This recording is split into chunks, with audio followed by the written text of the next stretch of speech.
Sports all plays. 365, we making up plays. You talking the game, get you through the days. We're high in the court, the dime in the lane. Variety topics living the same. All presentation, sports information. Hitting the airways, taking the nation. Sport all plays, like working your faces. Grace at the field, so tie the laces. All sports all plays.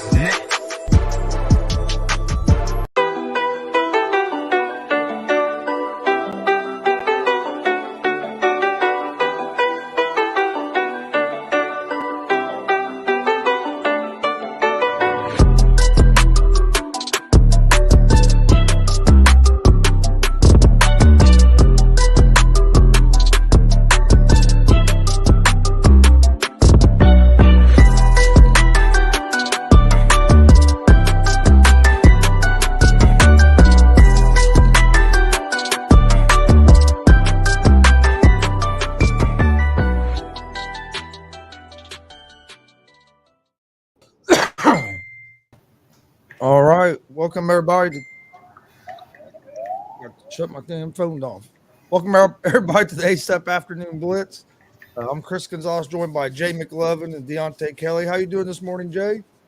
Man, I'm good. Obviously, a little bit on edge. As today, as you know, is a big day for Astros Yankee fans as we got the double hitter, and it really is, a momentum Kickstarter, if you will, coming out of the All-Star break.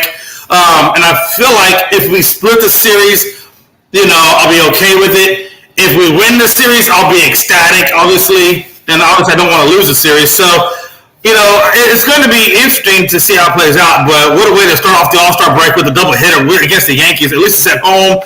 But, yeah, man, it's a little tense today around the household of McMahon. I'm looking forward to hearing you and Frankie go at it here later today. So that's I got my therapist on standby just in case, if I can't handle the shit talk, I can always, get a little talk down, a little therapy on the side in the private chat. It's all good. How you doing this afternoon, Deontay?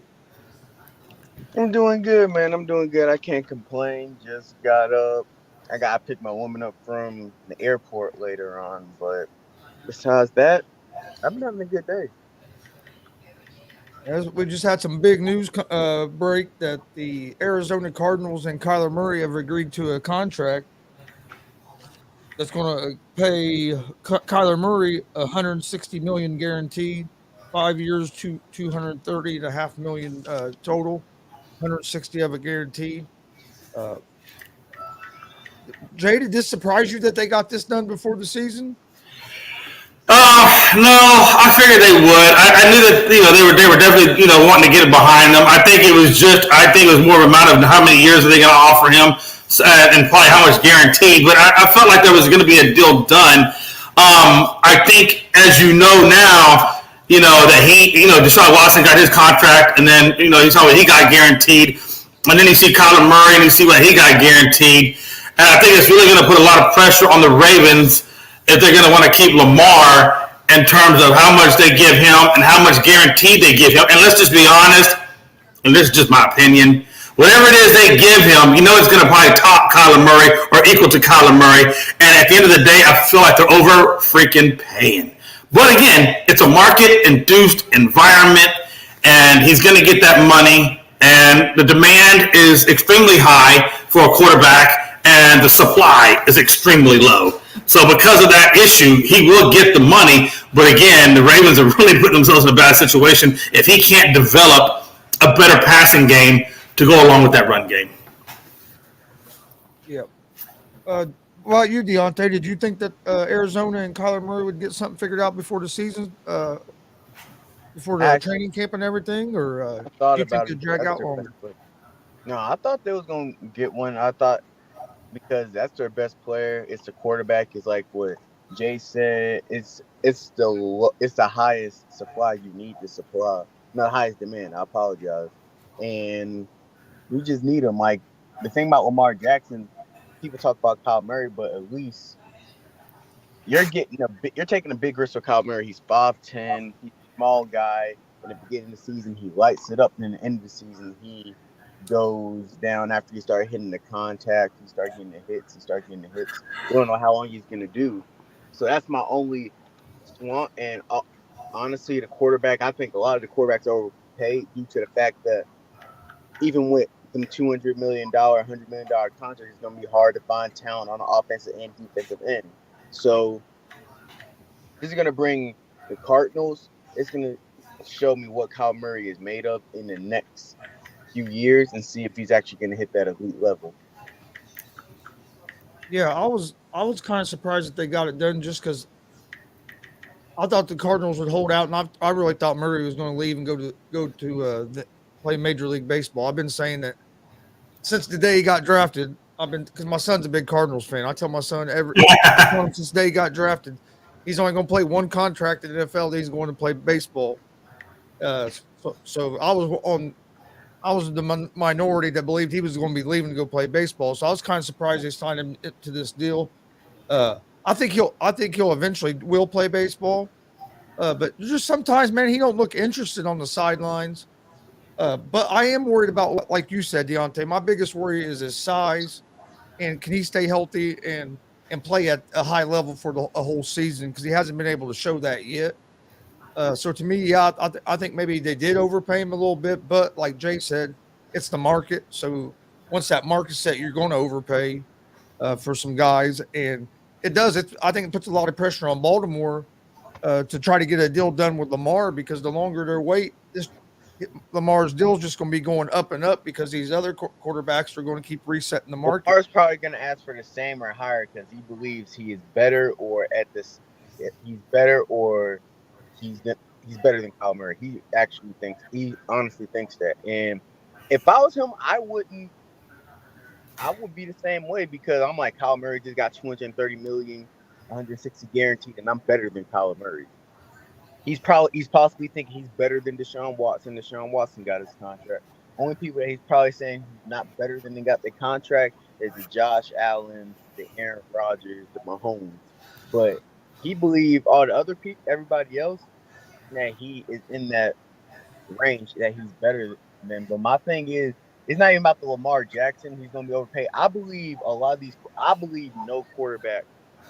The NFL, like NBA is different from NFL. NBA, $200 million player can still be an impact. If you have LeBron James on your team or Kevin Durant on your team, it's going to be a huge impact. And if you get the right amount of players and league minimum, basketball can swing your favor. Football, you need every dime you can get due to the fact I understand a quarterback, but you need the talent with it because now it's not nowadays where you can just have a Tom Brady. You can just have okay receivers and do something. Yeah, and if I'm Lamar Jackson, I'm going to Baltimore and saying I want more than what Murray got. I'm a former MVP, and Murray hasn't done anything in the league yet compared to. He's a former MVP. He's been to the playoffs every year when he was healthy, except for last year. He has a 700 win percentage, and it was one time if they want to bring up passing, he can say he led the league in passing touchdowns. And like Lamar got a lot of things he can negotiate with his contract. Yeah, because I mean Murray hasn't really accomplished a whole lot. I mean, he showed flashes. Don't get me wrong; he showed flashes of being an elite player, but he hasn't been able to do that consistently. And like you said, it seems like the second half of the year he starts getting banged up and his numbers start going down. And then this year, to make it more difficult, they're not going to have their top receiver for the first 6 games.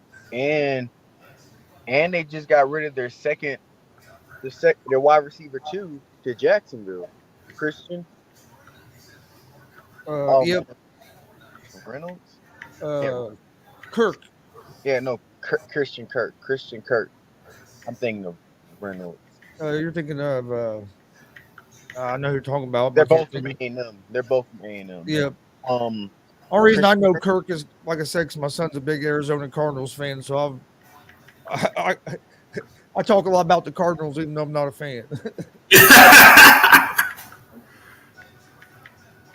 my older brother's a Cardinals fan, so he's like, so he has to like to talk about the Red Sea, but I don't understand. Like, I never understood like how the quarterback market got that high. because $200 million is a lot of money and a lot of cap space because you're not going to really get the team that you want or the team that you need to build to compete. No, that's why all these teams. That's why you're seeing these teams go all in when they draft these rookie quarterbacks that they start right away. They try to go all in and build around them because that's their best chance because they're getting these guys on a cheap deal. They know after that they're going to be paying that quarterback a lot of money if he pans out to be the type of player they think he's going to be. I mean, like the Bengals. What kind of a team are they going to be able to keep around Burrow here in the next 3 or 4 years after he? Jamar Chase is going to want to get paid after he signs his extension. Higgins is going to want to get paid. You got Joe Mixon. He's going to get paid. Oh yeah, it's going to be difficult for them guys. Depending on how much they keep out of that. Whatever. But like you said, just due to people are going to be up for contracts. They're probably going to keep Chase. Mixon, Higgins, and Boyd is most likely going to go. Because Higgins could be a number 1 receiver, and Boyd will be a solid number 2 on another team, and a solid receiver. Mixon is an all-pro running back. So it's like a lot. It's like I understand a quarterback, you got to play all in, but also if I'm the quarterback, I also think if I want to win, do I take a lesser pay cut? Because I understand you got dudes like Tom Brady, you got the Paytons, you got even LeBron. To some extent, most of his career, there's some dudes that just take pay cuts so they can win. Yep. I think that's the biggest slippery slope in football. Do you want to get all the money you can get, or do you want to take that pay cut and leave a legacy? Yeah, that's true. I like to win, so I always thought about that. I always thought about it even when I was younger, because I was like in the 7th, 8th grade. I used to think like, I understand Carmelo Anthony got 170 mil, but if he would have kept just 70 or 80, he could have built a better team around him, and they possibly could compete. I always thought about that because it's not. I'm pretty sure you can have all the accolades, this, that, and the third, but you ask at the end of your career, that Super Bowl always gonna haunt you, and knowing that you were the reason you never won because you just took the money. I would think like that's how I think. Oh, I guarantee you. I'm not somebody getting their check. I know I probably would have went down a little bit so I can keep some on my roster so we can have a chance to compete. That's personal to me. Gridiron Yuki says Kyler is the most overrated and overpaid player I've ever seen. Not really. There's a lot of damn overrated players in the league. I don't know if he's the most overrated. I think he's overrated because of his height, but I don't think he's the most. Yeah, there's quite a few players that are overrated. They're getting paid like that. There's players that get paid $100 million plus, and there's no reason. I don't understand why they're getting paid $100 million. Yeah, the problem with the Cardinals though is they were in a tough situation because what do? You let Kyler walk? Who's out there right now as a quarterback that you're going to be able to get that's better than? But again, you're not, and that's the thing, right? You're not so much paying that guy, but you are to a certain extent paying him. But but the majority of the money that he's getting is not necessarily based on his skill set. It's just based on supply and demand. And okay, you don't sign Kyler Murray, so then who are you going to go out there and try to sign that's going to put you at a competitive level? So sometimes. You almost have to, I hate to say it, but you got to bite the bullet a little bit, pay the guy the money, and hope that he can get you a championship, even though he probably is not deserving of that money. No, because do I think they should have paid him $230 million? No, because I don't think he's that kind of quarterback. But who they're going to go get? Right. You know what I mean? There's nobody out there right now that. No, but you know what? You know what's amazing to me, Gonzo and Deontay, is think about it like this. When Burrow comes up, if Burrow, Allen, and Herbert, if all three of those guys continue to play and progress and get better every year from where they are currently, when it comes time for them to come up for contracts, if we're already at $230 million for a Kyler, whatever, and I think Mahomes got the $500, and then you have Aaron Rodgers who got the $50 million a year contract. Where the hell are those guys going to be at? How much money are they going to command? I think Herbert Burrow and Allen, I think they're smart enough. They're going to do a big contract. They make 300 million and have more like how Mahomes did with his contract, but he also can restructure it to help the team. I think they're going to do something like Mahomes, you'll start seeing some teams do that more, like they did with Mahomes, putting a lot of money on the back end. I understand people. And I think too much money, so like, how much money they get. I'm just curious as to see, because you're right, they can backload a lot of those contracts. But I guess what I'm trying to say is that if Aaron Rodgers is getting $50 million a year, Herbert, Allen, so forth, Burrow, will they get beyond $50 million a year? I think they could be pushing about $60 million a year. Yeah, they're gonna be pushing. I honestly think they're gonna be pushing 60. I think they're gonna put a lot of it in the guarantee, the contract signing bonus. They're gonna use the signing bonus. They're gonna get a big signing bonus, and they're gonna. I think he faded out, and I know where he's going. What he's saying is he thinks that the loophole for them to sign is, hey, we may not give you $50 million a year, but we're going to give you a much larger guaranteed portion. But what's more important though, the guarantee or the price per year to them? I think once your first contract, more than players are going to want that money. Or then when you're re-signing for your second or third, that's when you are more thinking about maybe helping the team. And like for Burrow and them guys, as a rookie, they're getting way under. I mean, if you perform well, you're getting underpaid compared to So being his first big contract, he might go for that money the first time and then restructure later on. I mean, he was just in the Super Bowl. How is he not underpaid currently right now going into year? You know what I mean? Because them rookie deals, they get him what? I think they're like 3 or 5 years somewhere in the neighborhood. Year or something.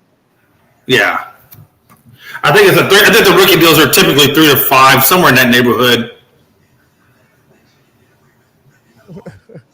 David says Dak Prescott is the reason why QBs are getting all this stupid money even when they're no good.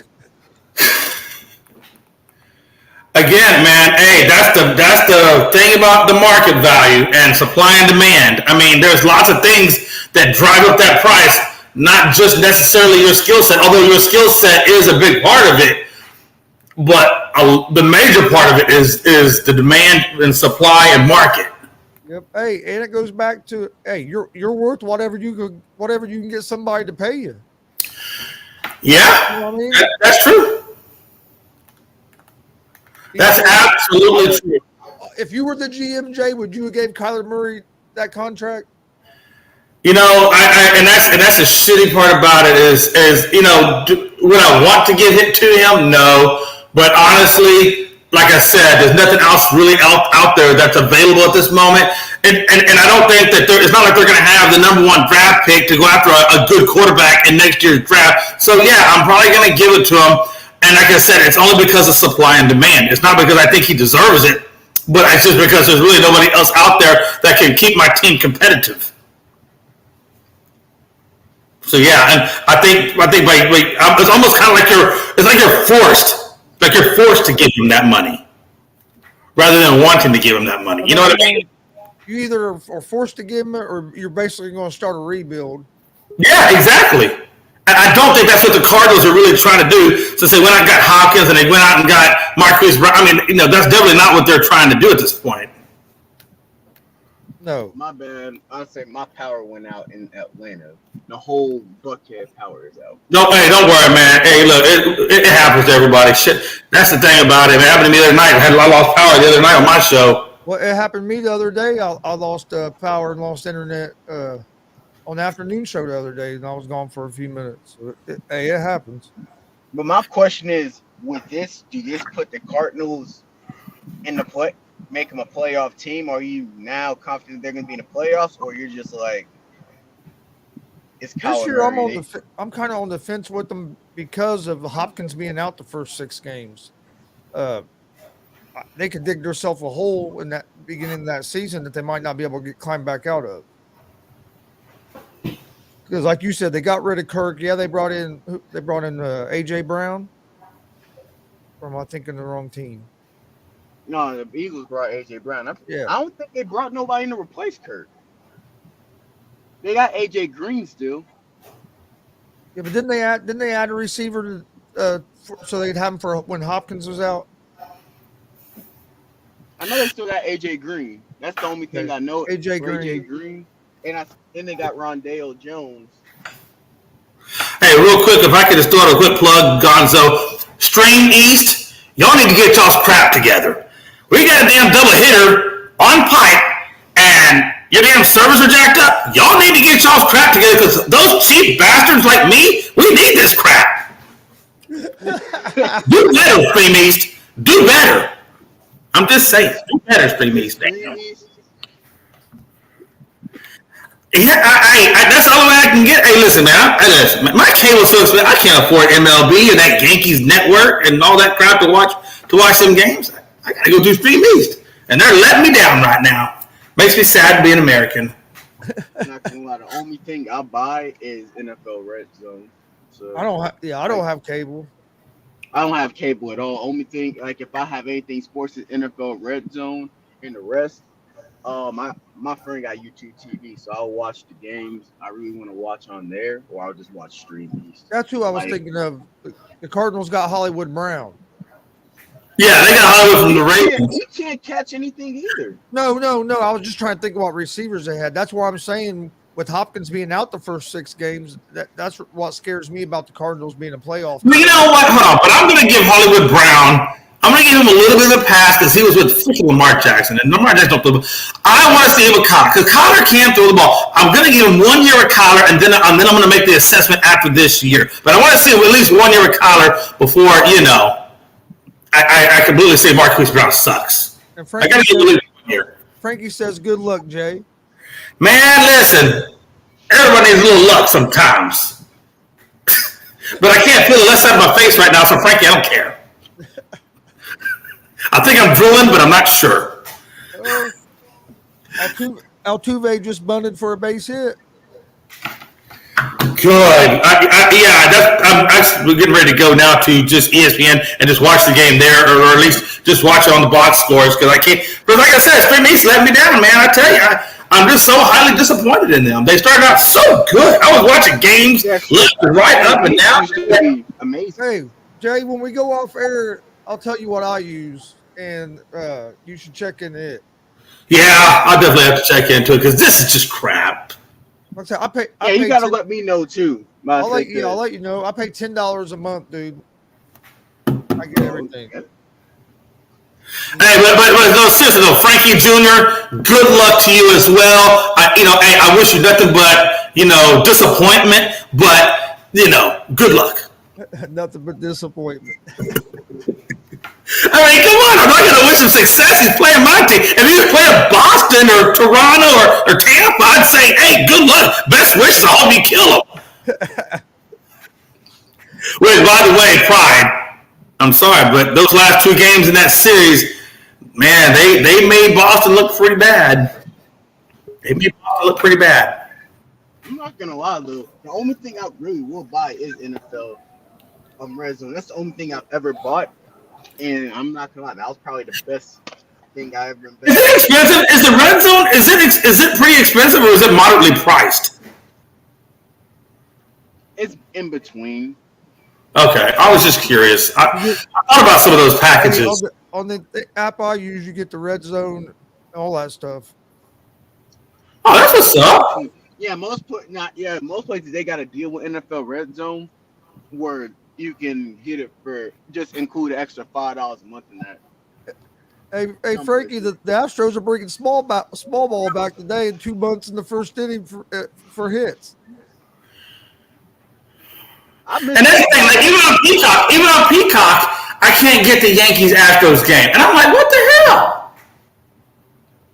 Bastards. That's how it is with Paramount with CBS NFL games. It's like they trip sometimes. Yeah, I don't understand that craziness at all. But everybody knows nobody's gonna buy cable. I think everybody knows like cable is most likely nobody's gonna buy.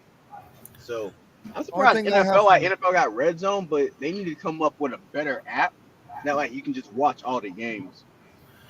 Yeah. You know what? I'll Damn. invest in it. I'll invest in it. I really would. I just wish I had a neighbor that I knew next door that had like MLB Network or something, because I would so go over there and splice into his shit and not even tell him about it. That's how it was back in the day. Everybody used to. Hey, back in the day, that's exactly how it was back in the day. Everybody was splicing into everybody else's cable. I remember when before I moved here, when I lived at my old house, this older lady lived next door to us. She saw me one day. I was up on my roof trying to get my antenna to work because I was trying to get the Colts game to come back in because I went out. And she yelled at me. She goes, "Hey, I have a cable box over here, extra one. If you would you pay me $10 a month, you could use it." I'm like, hell yeah! So I was getting. She had Showtime, HBO, everything. So I was getting the full cable for $10 a month just using her cable box. Now cable's expensive as hell. My parents got cable, and I just asked why. They said they pay like $200 or $300 a month. I said I only pay like $80 total in streaming apps, so I'm good on that. Oh yeah, cable's expensive. That's why I got rid of it. I have internet through the cable company. Other than that, but Jay, do you think the Cardinals are a playoff team this year? No. I think they're playing great baseball. Don't get me wrong. I think they're playing great baseball. Arizona football. Oh, football! Man, hey, listen, man. Damn it! When the hell did we make the damn transmission? St. Louis Rams. Oh God! I mean, that's hell, man. I got them in the damn Super Bowl. No, we're talking about the Arizona Cardinals, Jay. Huh? Arizona Cardinals. I was talking about Arizona. I thought you said when he said St. Louis. Oh no, he said Cardinals, and I assumed. Never mind. I'm all jacked up. Cardinals. No. Arizona Cardinals. I had them teeter tottering, and I said this on the show last time. I had them teeter tottering with the 49ers for second in that division. I think it's going to depend on Kyler Murray. Like I said, it's going to depend on Kyler Murray and what can Hollywood Brown bring to that team. To complement on the other side of Hopkins, and of course, then you still got AJ Green and as a third wide receiver. Can the Cardinals make the playoffs as a wild card? I think they can. It's going to depend on how well Kyler Murray comes out and plays. I mean, they played the regular season not bad last year. It wasn't until they got to the playoffs that they kind of started to really suck. So I think they can make the playoffs. Absolutely. I don't know how far they're going to go because I don't know that they have all the pieces necessary to get there. But I definitely think they make the playoffs. And I think it's going to be, like I said, I think it's going to be real. And I'm going to even go one step further because now Jimmy G. They've already told him and they told his agents, hey, go out and look for trades. So they know that they're ready to move on from Jimmy. They've already kind of basically put that precedent out there. So I don't see Jimmy G being on the team this year. So even based on that logic, I would say Arizona comes in second because I know for a damn fact Trey Lance ain't going to lead the 49ers to the number 2 spot in that division. So yeah, I give Arizona, because of that, I give them the number 2 spot, and I think they get a wild card. Now how far they go, I don't know. That's still a big mystery to me. Jay, the Astros just scored a run. Of course they did, Frankie. But You know what I've noticed too? Maybe it's a good thing that Spring East is kind of screwing me on the Astros game because I've noticed that when I'm not able to watch the games, they do better than when I do when I watch. So maybe Gonzo, like when you were wearing the shades, maybe the fact that I'm not watching them, maybe we'll be better at the end of the day. So, Deontay, do you think the Cardinals are going to make the playoffs? Did you ask Rob? Robert, I don't know if Rob, I don't know if Rob's there. If he's Rob, Deontay, let's go. My fault. I was on mute. I muted myself. I think they're gonna make it a playoff due to the fact. Actually, I don't know. That's a twist turn because I think them, even without DeAndre Hopkins, them and the Panthers are similar. The Panthers are a similar team, and I honestly think if it depends on how Baker's playing. If the Panthers gonna make it to playoffs or not, I think their defense. So I'm not sure. But even if Jimmy G's not on the Niners, I still don't think they're better than the Niners. Yeah. I like Trey Lance. I don't know. I don't know if we just haven't seen enough to Trey Lance to know if he's ready or not. So that's hard to. But you would think that they think he's ready, or they would not be giving Jimmy G permission to be seeking a trade. I don't think Kyle Shanahan would try to trade Jimmy G if he doesn't think Trey Lance can do what Jimmy G can do or better. He's gonna have to play eventually. You're gonna need them first. You're gonna need them regular season reps to be ready. Yeah, well, you gave up too much for him not to see what he has. Yeah, he's the third pick in the draft. It will be blasphemous if you don't. What you think, Rob?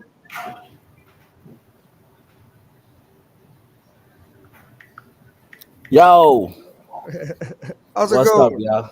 Everything going good, man. Up here at work, my bad. I jump in and I'm like, it'll be my luck as soon as I jump in. Somebody needs my help. But yeah, I think Jay brought up a great point. What's up, Jay? Deontay, Chris, how you guys feeling? Good, my brother. Jay brought up a good point. The Cardinals are not going to win that division. It's for the Rams to take. I believe the Rams win this division with no problem. However, I do believe that the Cardinals would have put up a better fight had D. Hopkins not been suspended for the first 6 games. I do think him and Hollywood Brown is going to make a formidable receiving core. Now that you kind of know Kyler Murray's future, he's going to take that big contract. So I think right now the Cardinals, they're going to get in as a wild card and possibly make it to the conference final, or the conference championship game. So I think the Cardinals are going to make some noise in the playoffs. I think it comes down to them versus Tampa Bay. You heard it here first on the afternoon blitz.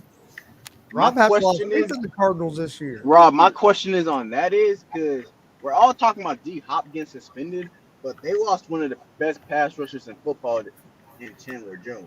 Yeah, So yeah. that's gonna be. I believe you're talking about D. Hop. I believe that's probably gonna be the biggest. And Kyler Murray hasn't. Yeah. In the second half of the season, he hasn't performed like he has in the first half of the season. Well, I think you can also blame a little bit of that due to the fact that they lost D. Hopkins, towards the second half of the year, and AJ Green started to dwindle down a little bit. So now that you got Hollywood Brown and you still got AJ Green, I think they'll be pretty good. But do y'all think Cliff Kingsbury is going to be able to coach them enough? I don't have faith in Cliff. I'm not a Kingsbury guy. I think Kingsbury just got his name because he coached Mahomes. I don't think he's solid enough as a coach. I know most Arizona fans I've talked to don't like or not big Cliff Kingsbury. Compared to Carroll, McVay, and Shanahan, he's the worst one. And Kingsbury is definitely on the hot seat this year. If the Cardinals don't perform, he's definitely probably out the door. What coach is the most on the hot seat in the NFL though? The hottest seat. Shout out to Jay, but I think McCarthy. If it's not what they're giving, I think he's gone. I think Frank Reich with the Colts is also on the hot seat. Only reason I would agree with McCarthy, Deontay, is because they want Sean Payton there. So it's kind of like he has a lot going against him, and even if he does perform well, if Sean Payton becomes available, I think they're going to get Sean. And that's the thing too. I think too, what Deontay was talking about McCarthy, and we're talking about hot seats. And I know we said this earlier in another show was when we were talking about this. I think it was the morning show, Chris. I believe we were talking about hot seat coaches. And I think McCarthy, yeah. And so I do think McCarthy's on it because, like you said, he's now in the year 3. He kind of bumbled it in year 2. They gave him a break in year 1 because of the transition and everything going on and Dak and all that stuff. But year 2 kind of was their telltale. Let's see what we got McCarthy, and they kind of bumbled it in the playoffs against the Niners. We all know that. And so now in year 3, now you can say there's an excuse because Dallas obviously didn't bring in any free agents. They didn't really draft highly great. They actually lost Gregory and Cooper and a few of the downgrades on the offensive line. So it's going to be interesting to see how they play McCarthy. But I think with Sean Payton being out there in the wings, and if he does want to come back next year, that would add even more pressure if McCarthy doesn't do well in year 3, that maybe Jerry says, hey, Mac, we love you. We gave you an opportunity. we're just going to go in a different direction, and then Sean Payton swoops in. But again, if Sean Payton swoops in, he's going to have to really stick to his guns and not be a yes man to Jerry, and I think we all talked about that as well. That's two things. Like, one, I don't think Sean Payton I think his loyalty to the Saints is deep. I think that personally. And two, Jerry Jones don't want no coach telling him what to do. Yeah. Which again is why I fully believe that, and I love my Cowboys. But our upper level way of thinking with Jerry Jones is a dumpster fire. If we actually had an owner like a Robert Kraft that would just go out and hire a really good general manager and let him do the football operations, Dallas would be a lot better off. Yeah, that's one thing. Like, Dallas' problem is, like, the owners in the NFL, they let football personnel make football decisions. Yeah. Jerry Jones wants to make all the decisions. Jerry Jones is always the face of it.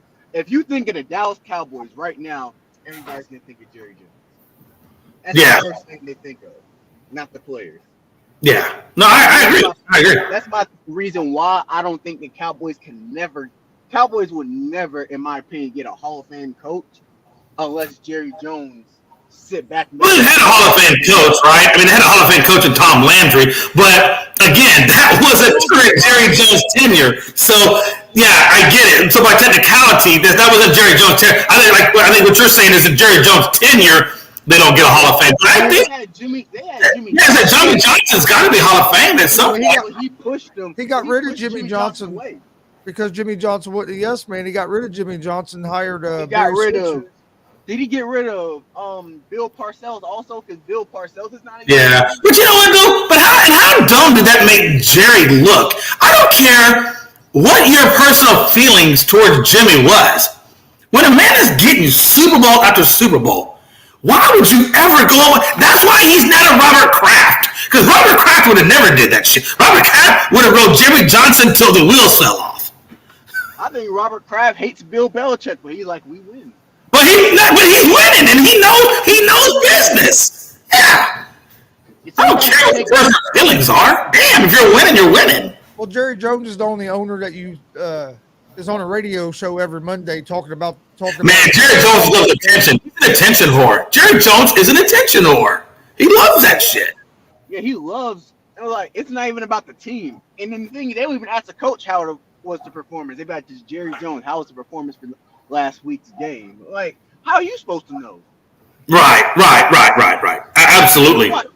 You don't watch the games. Like, I understand Jerry Jones is probably a guy, can he play football in college? He's probably very in tune of it, but due to his age and due to he's a busy guy, I don't think he pays attention to the game that much. I think he's just there. I think he just loves. Yeah, it's like what Jay said. He just loves the attention, the spotlight, than knowing I'm the Dallas Cowboys owner. Yeah. The most known. Jerry Jones, if you look at Jerry Jones' personality, he's a very eccentric person. And so when he goes to the draft, I don't even think he cares who he drafts. As long as he's drafting a guy that gets a lot of attention and makes him look good, he's like drafting him. I think this year's draft had to kill Jerry Jones because there was nobody in the draft that was really the exciting pick for him. And I think Jerry probably got bored with the draft. Yeah, and I think that Frank Reich is on the hot seat with the Colts because he went to bat last year for Wentz. That didn't work out. He hasn't had. If he don't do something this year, I think he could be maybe out of Indianapolis. My thing with Wright is the only reason he's on a hot seat because of that Jacksonville thing, that Jacksonville streak. Because I honestly think they're probably thinking we can't win. We can make it to the playoffs. We're a playoff caliber team with Frank, but they don't think they're going to the next level with Frank. Yep. But I'll say Mike McCarthy, he's a big one. I'll also give Frank Wright as another one.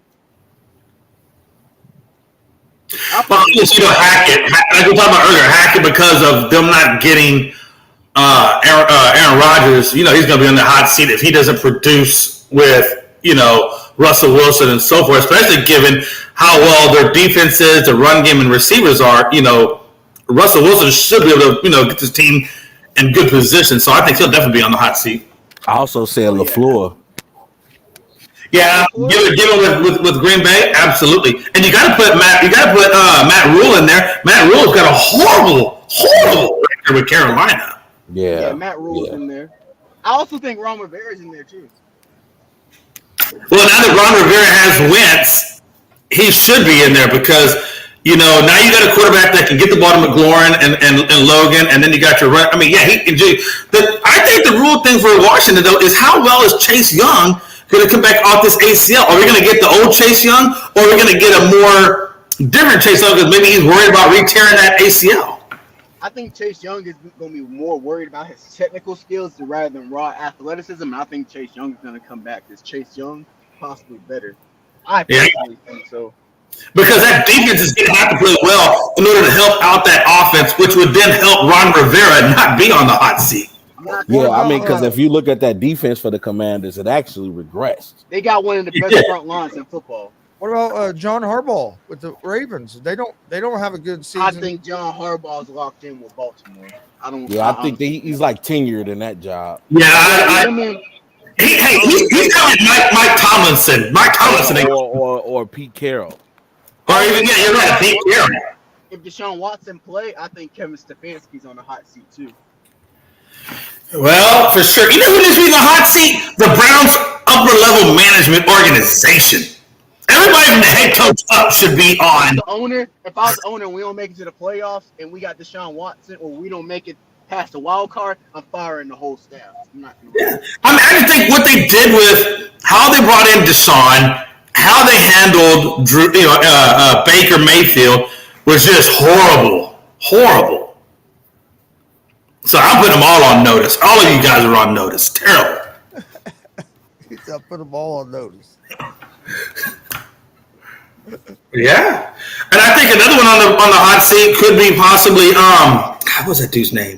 The one down there, and I don't want to say it's not a hot seat. Okay, that's the wrong term. Let me rephrase myself. It's not a hot seat, but I think a coach on there to look out for is how well is Josh McDaniels going to play or coach? I mean, with the Raiders, because like I said, with Denver, he didn't coach well in Denver. He didn't play. He didn't do nothing.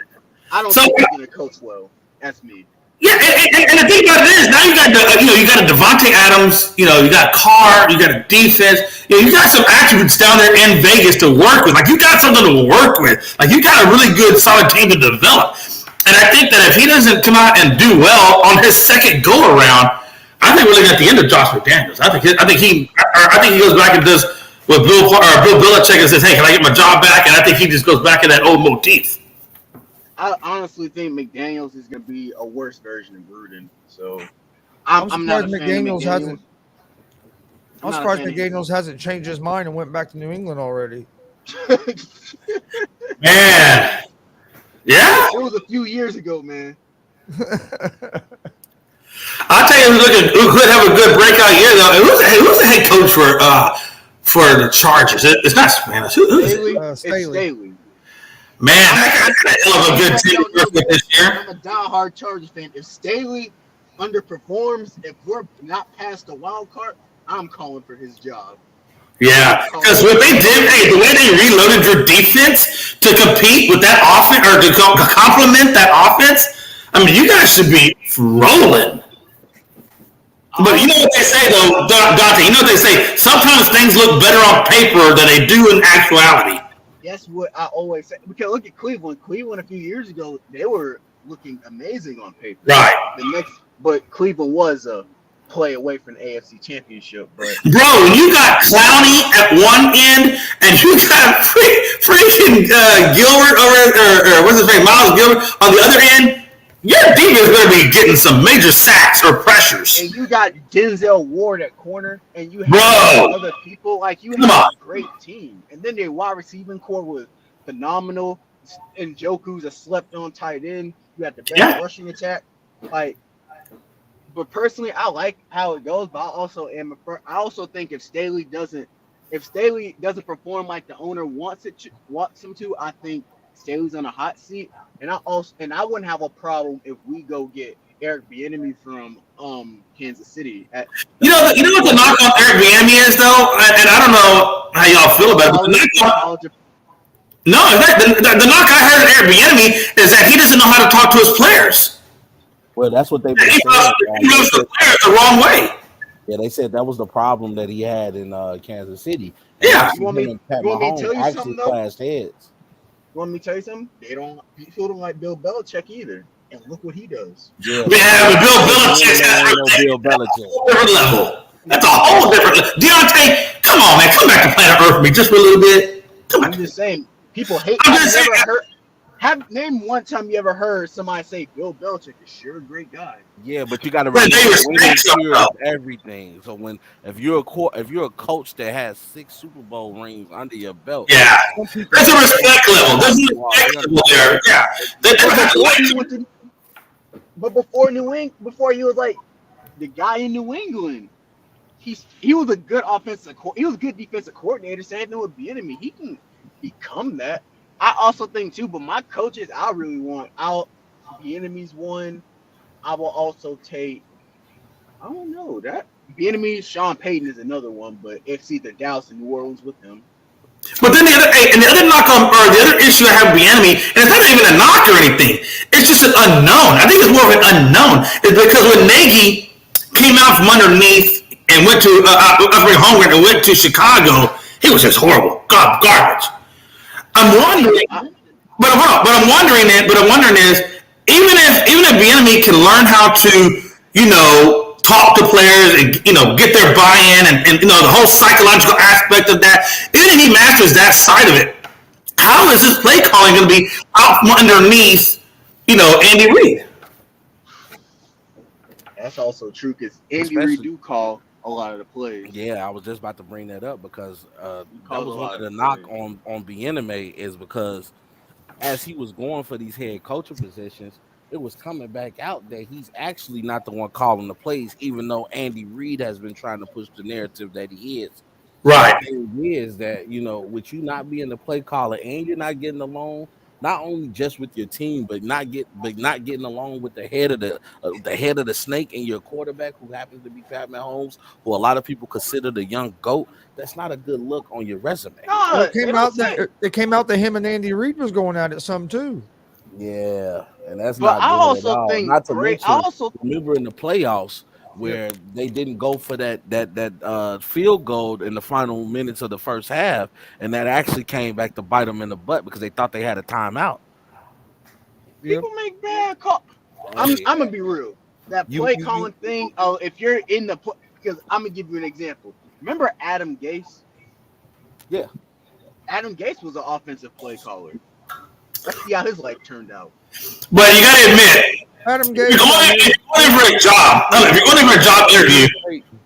going for a job interview, and that play at that half is obviously fresh, and they're talking about it in those interviews. There's no way that and he so they're talking about that play, number one. I'm sure they know about the issues with him and players. That's got to be issue number two. And then probably their third question is, how are you going to coach this team offensively? Because you're, being underneath Andy Reid, and we know that maybe he would call some of those plays. Again, what I'm wondering is, when he's in these interviews, is he able to speak to those, and get that buy-in, or is he just speaking, but they're just not believing him? Now, I think it's possibly the believing part. I also think the scheme is going to matter a lot because the Andy Reid thing, but I'm just saying there's certain people there are certain coaches that got jobs. For example, Matt Rule. Baylor's not even the top program. You have Cliff Kingsbury. He played in Texas. He was the coach for Texas A&M. Right.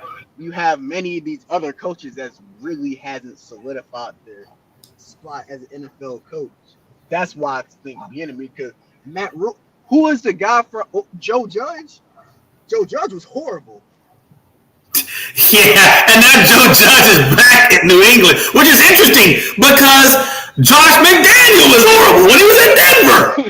Now he's back over there, or was there, and now he's back on his own. The coach out New England was Brian Flores. And what's his name? The guy that coached Detroit, he's back in New England too. Jim Caldwell? No, the one that they hired after Caldwell, it came from New England. Defensive coordinator. Matt Patricia. Yeah, Patricia. Patricia. Yeah, the dude with the beard. He was awful too. Yeah, he was. He was terrible. He was terrible. My thing about owners is I have a question. I'm a firm believer, like, if stuff kept happening, don't do it. If you keep seeing Bill Belichick coaching staff terrible in football, why would you keep hiring them? Yeah. Only one that's became true. successful. I never understood that. I'm like, everybody else is bad. McDaniels, Patricia, Joe Judge, like, all of them are bad. Only one has not been bad, and that was Brian Flores, and he's the one that got fired. My thing Yeah. is, like, Vrabel, but he was a player. yeah, not a Vrabel coach. was a player. Vrabel's very solid. I'll give Vrabel his props. I wouldn't mind having Jim Caldwell or Brian Flores as a coach in the Chargers. I No, wouldn't I like mind that. Caldwell. I think Caldwell I'm a got huge screwed in Detroit. Caldwell guy. I think Caldwell should still be coaching. That's just me. Well, he shouldn't have got I fired used to when say he got Leslie fired from the Frazier Colts. until Yeah. I would say Leslie Frazier for the Bills, but he, with that 13 seconds, that's going to leave a thing on his. That's the reason he didn't get a head coaching job this year. Because what happened with Buffalo Bills against Kansas City in the divisional round, and he gave up a touchdown in 13 seconds. I've never seen that before in my life. But. So it's a lot of coaches in the hot seat, but honestly, I think the supply and demand is like what Jay said. The demand for coaches is high, but there's not a lot of supply. You're gonna have to go to probably them college coach. I honestly think you're probably gonna have to.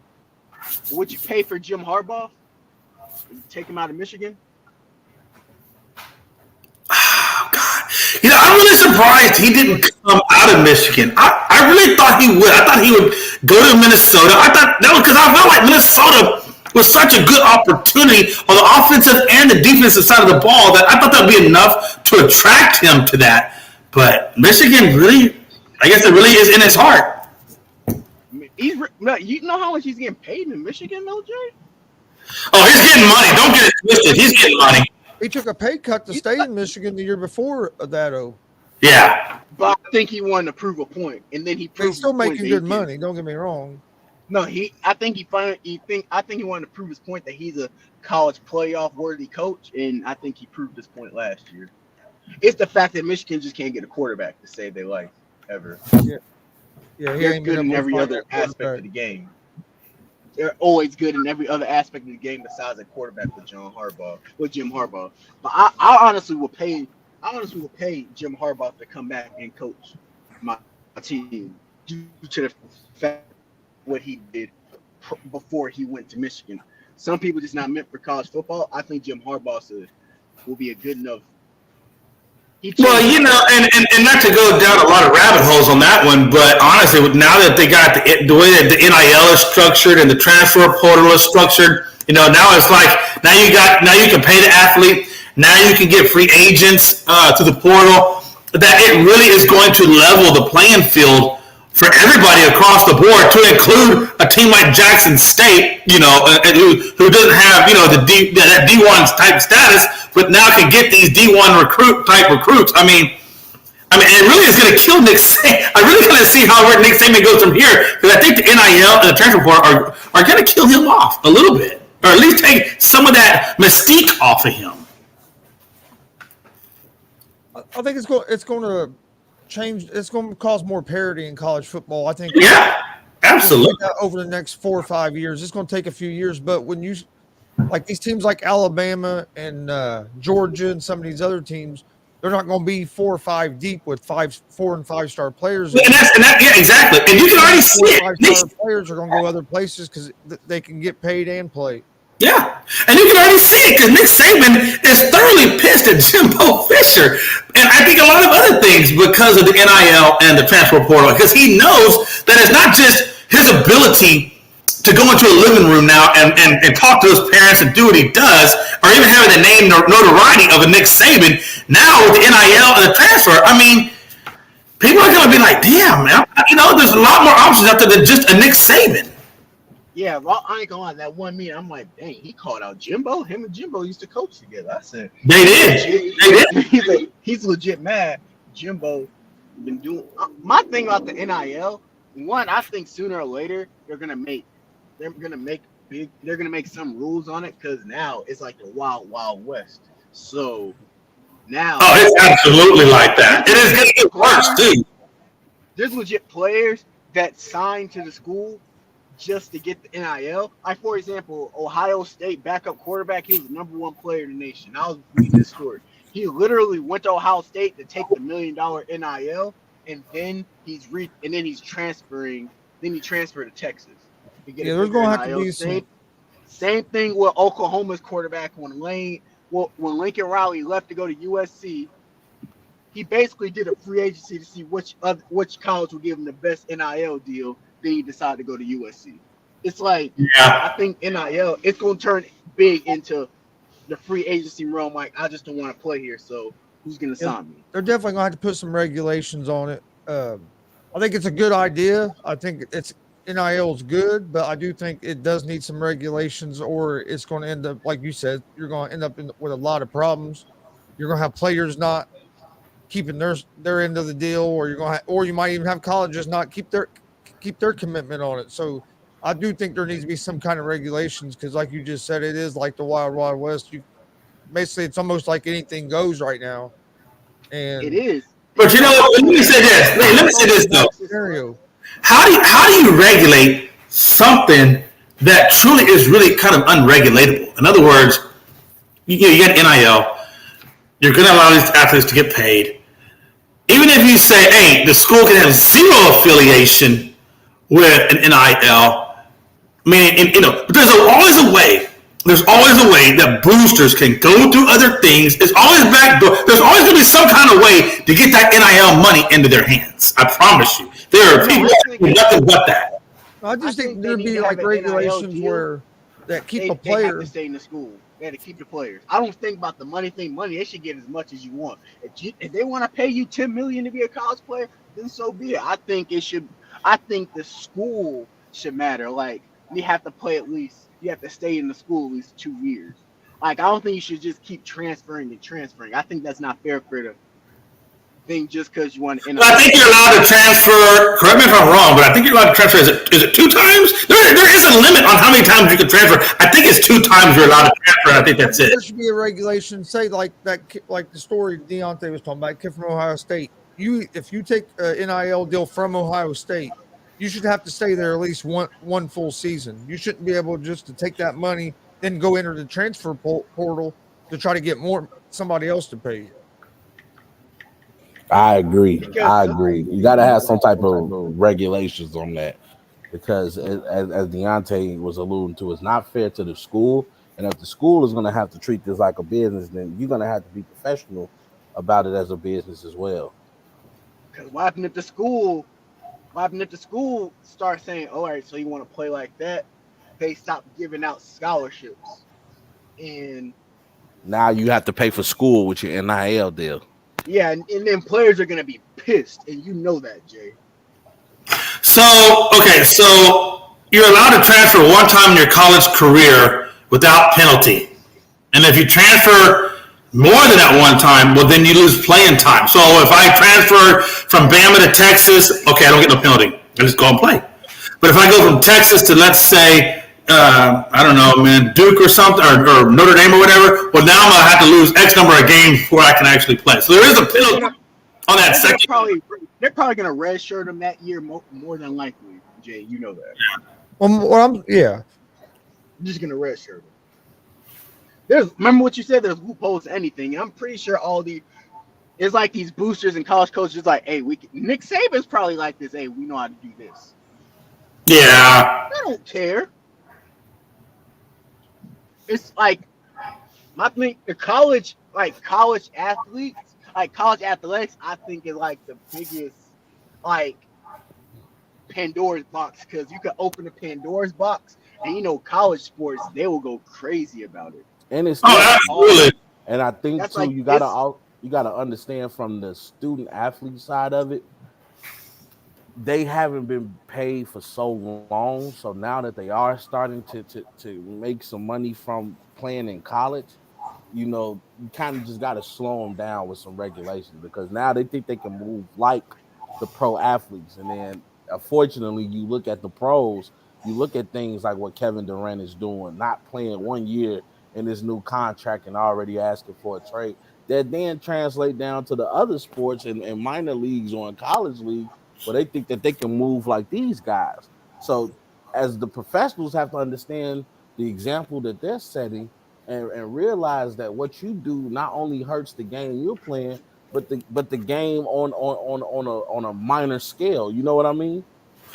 Right. Also, same thing too.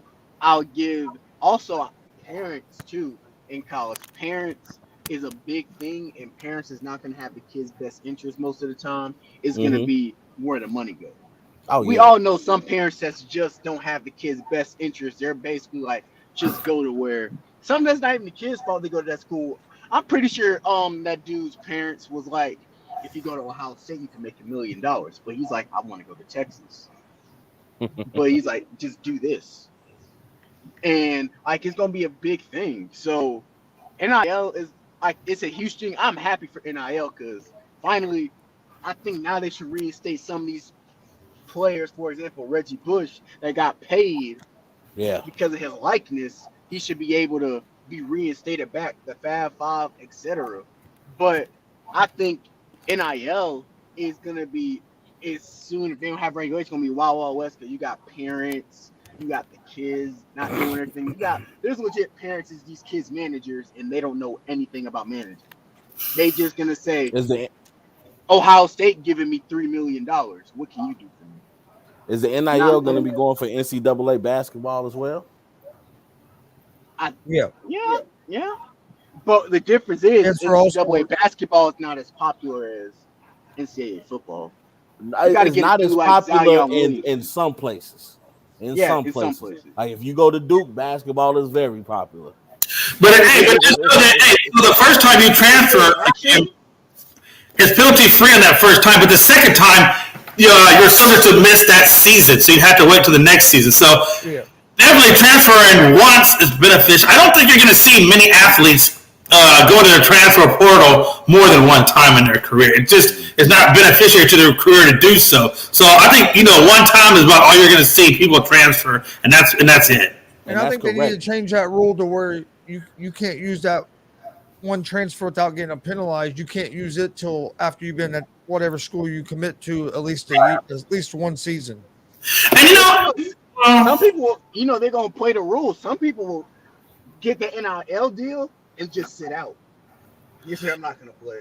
Well, but that NIL deal it's not a professional deal. So I mean, if you do have people in your ear, you're gonna have some people telling you don't do nothing that's stupid because without playing time, you don't get the scouts to look at you, and people can't gauge exactly how great you can be to that team in a professional setting.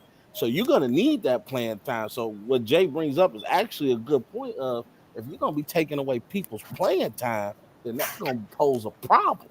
Oh, absolutely. And let me ask you guys a question, too, because I don't know the answer to this, but maybe you guys will, is once you get on the NIL deal, let's say you go to the NIL, we've had players, as you know, that will sit out bowl games or whatever, to prevent injury, to get ready for that upcoming NFL season.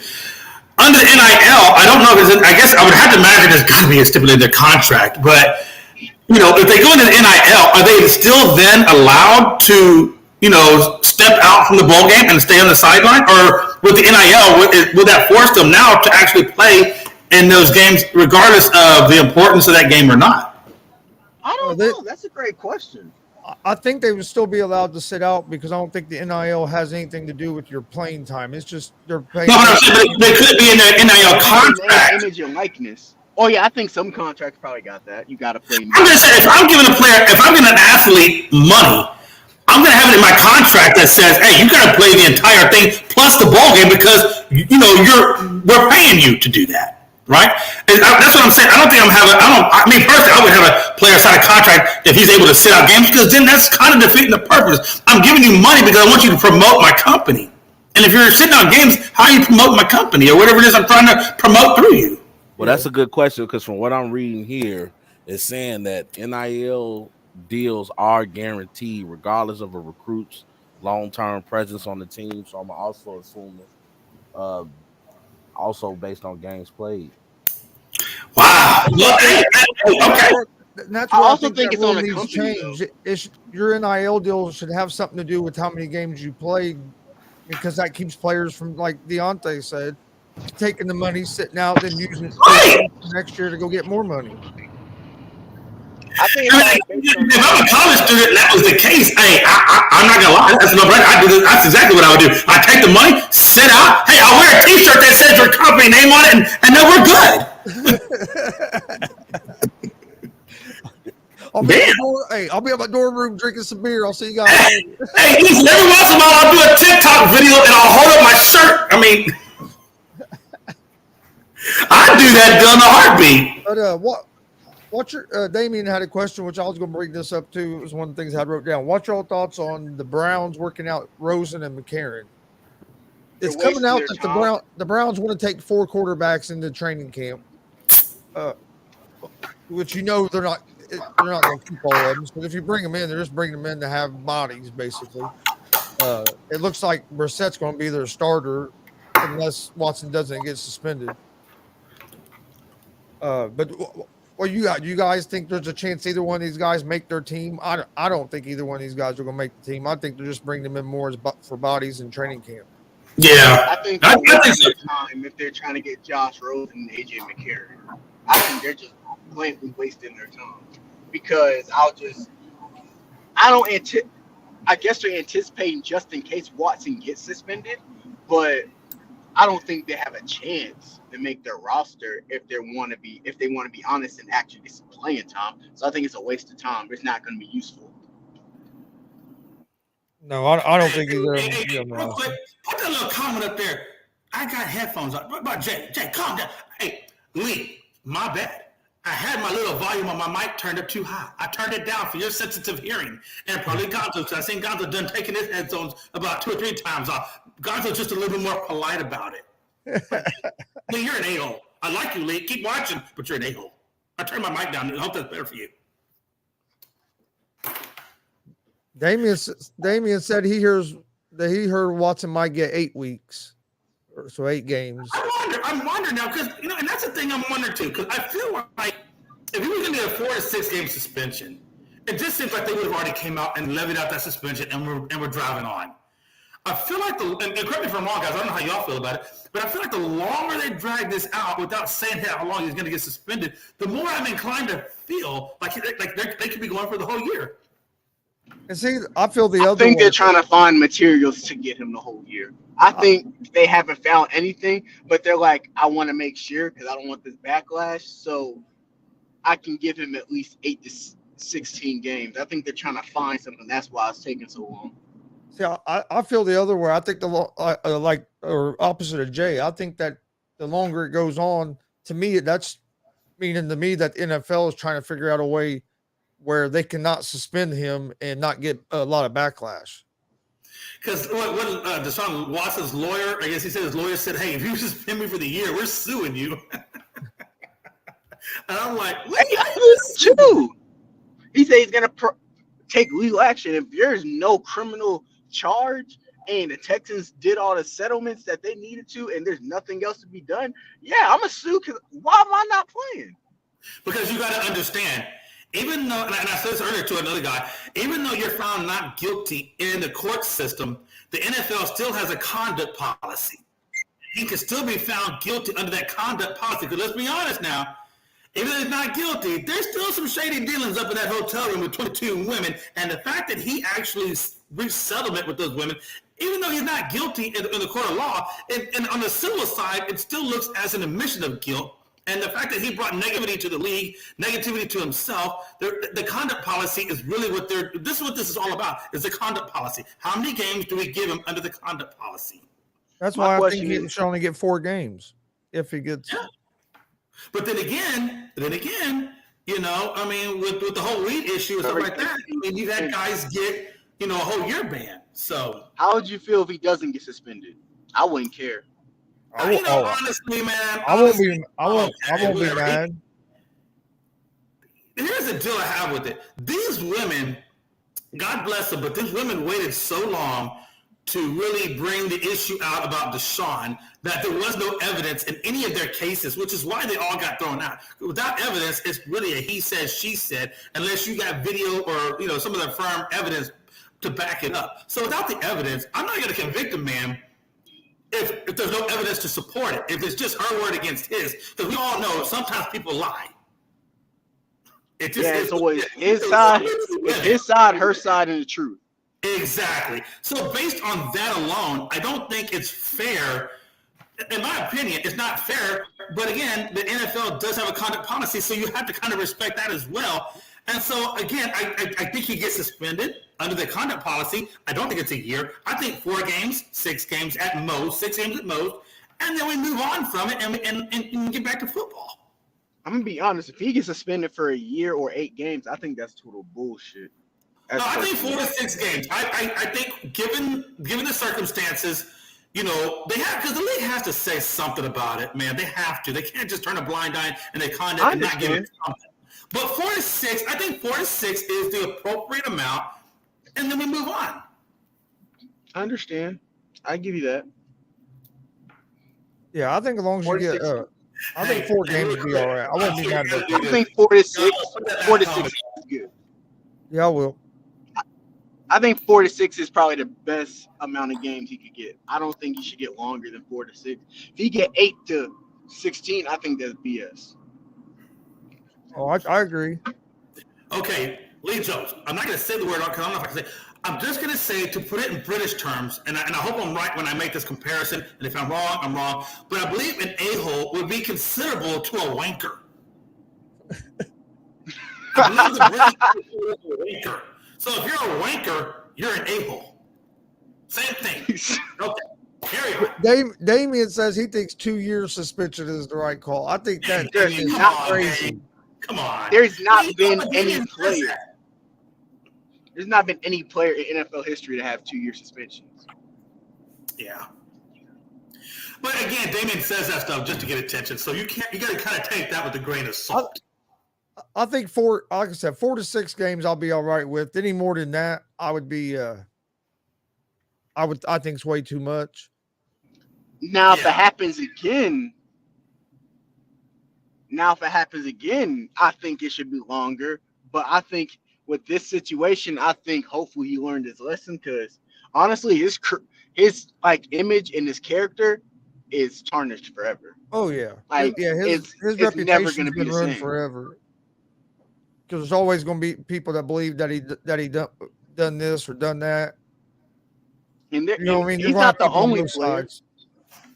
Like, he's not the only player. It's like some dudes that's gonna be like this. All right, I don't believe Deshaun Watson did, but there's some people like he's gonna be like this. Did he do it? Like, it's the Big Ben effect. Big Ben's a first ballot Hall of Famer, but Big Ben got that labeled on him. Kobe has his labeled on him.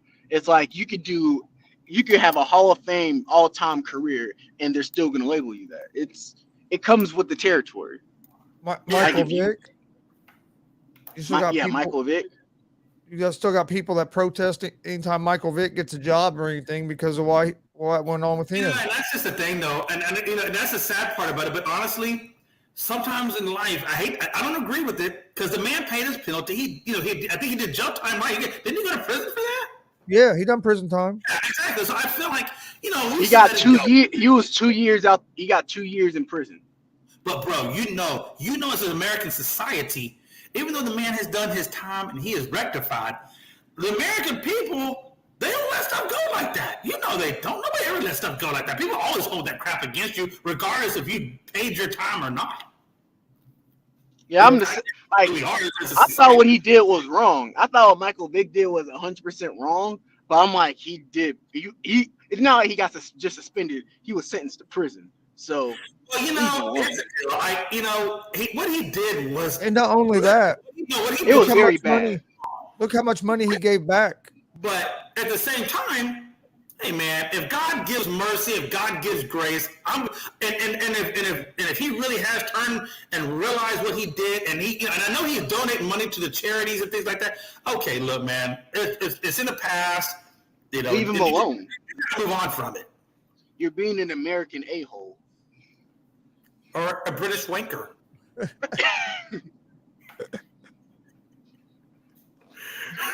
It's like I don't. But I think that's a problem in society, though. Like, we don't believe in second chances in America. There's certain things, I'm not going to lie. I'm not perfect. There's certain things I don't believe there's a second chance of. I'm not going to lie. Well, yeah, I agree. Like, I'll tell there's you no second chance for certain things.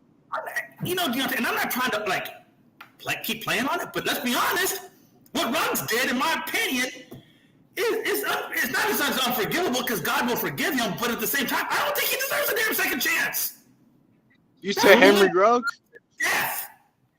Oh yeah, he's doing 20 or 30. Like, I understand if he like when somebody's burnt to death, the pain of that death is so bad. Are we talking about the guy from Vegas? Yeah. I don't know, man. Going 157 miles an hour down the damn road and slamming into somebody's car to where it burns them to death. Hey, look, man. Hey, I could forgive him, but at the same time, hey, come on, man. 20 years for that? That's all you get? And I think he's probably gonna get like. Well, I don't think I think the reason he got that, it wasn't intentional. It wasn't intentional. When you put the alcohol in your body and you turn the key on that ignition, it is intentional. I'm sorry, it's absolutely I intentional. get you, but honestly, how many people have thought to themselves, I can make it home drunk? You know what I mean? I'm not saying it's right. I'm telling you, each and every one of those should be in jail. Yeah, I'm not saying it's right, but I'm just saying how many people have had a beer or two and thought, oh, I can make it home. You know what they say, brother, man? Hey, you wanna do the crime? You gotta do the time. That's very true. That's very true. Only thing I don't like about it is I think, yeah, he'll get his 20 years, and then once he does that time, when he comes back in society, you have to be able to let these guys get jobs and stuff, or their life is over. And yeah, but that's the problem now that a lot of people they'll give him 20 years, and he'll only do probably 10 of that. Yeah. That's the only thing I don't agree with because he'll only do about half the time. But I'm telling you guys, you got to let these guys have some. It's most likely gonna be parole or probation.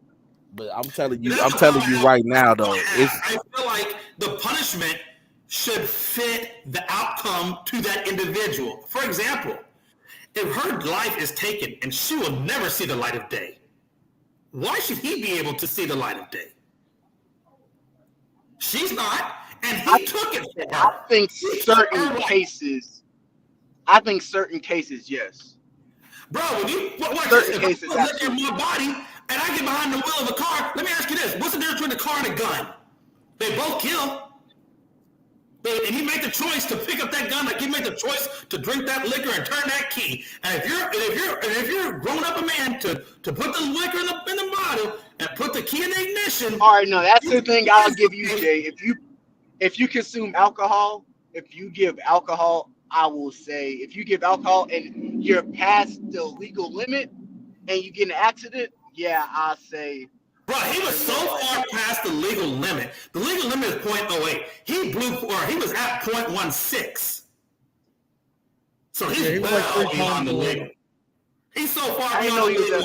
I didn't know he was at 0.16. Yeah, so the court documents, they haven't officially released. As a matter of fact, that's actually kind of what they're going to court right now, is should they be allowed to release those blood alcohol content to the court system, and that's where they're at right now. But according to the court documents, 0.16 is what he was at the time of the crash. I just feel like if you take a life, you should give a life. That's just the way I see it. And I think it kind of goes back to the Old Testament of the Bible, an eye for an eye and a tooth for a tooth. Well, her life will never come to fruition. Whatever her dreams are will never happen. And he took it away from her. And he should have to give his life like she gave her life. But there's some people that's like they really. But sometimes you're going to live with that for the rest of your life.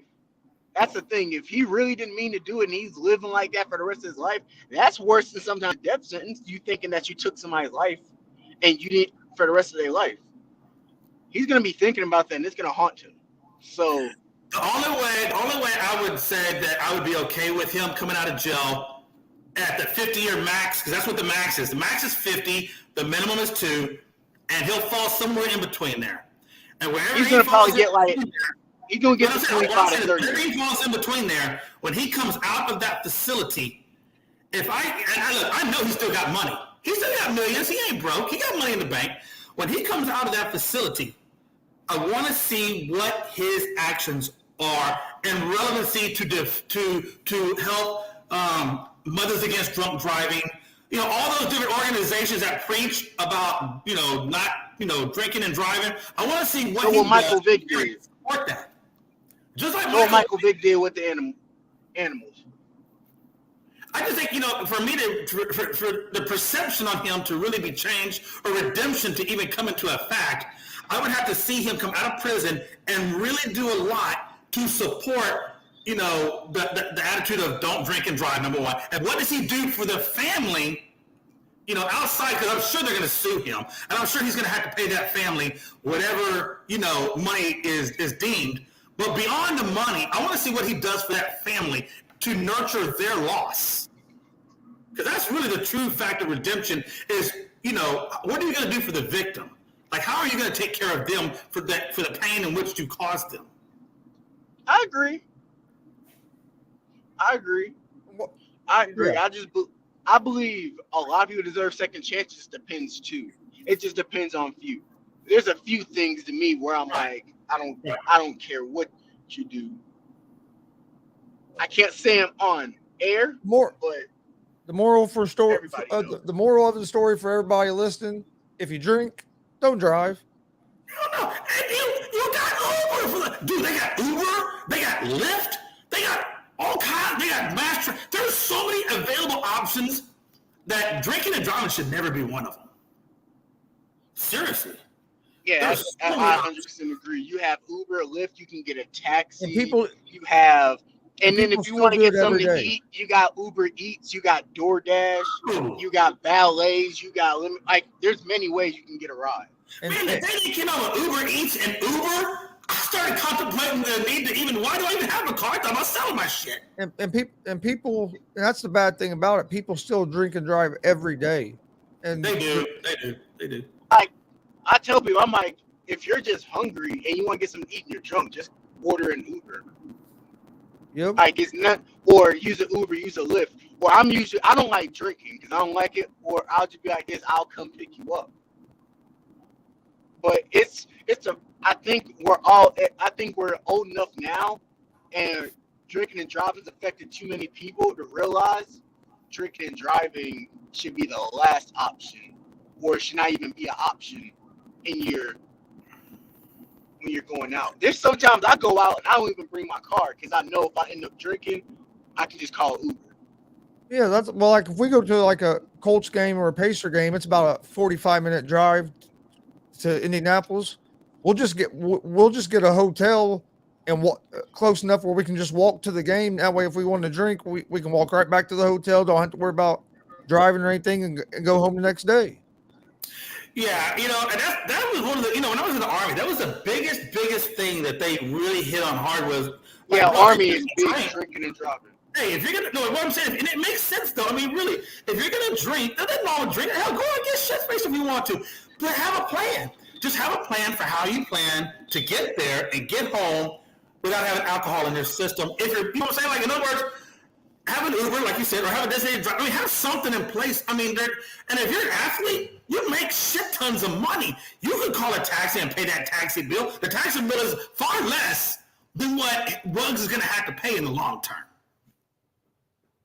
You know what I mean? So, I mean, as a society, we really have to prepare that. But I know we've praised drunk driving long enough. I want to ask you guys a question. Got to go. Nice to meet you, Jay. Just pipe down a bit. Fuck yourself, Lee, okay? Thanks for joining us, Lee.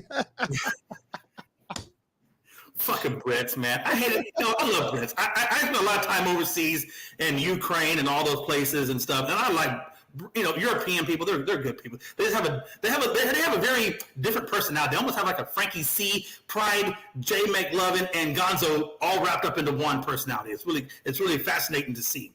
But real quick, Miles Bridges, man. Since we're talking about athletes and making bad choices, what do we think about Miles Bridges? Because he's got a court date coming. He's now got 3 felony counts of domestic violence. I think 2 of them are child abuse allegations against him. I mean, what do we think about Miles Bridges? Is his career over?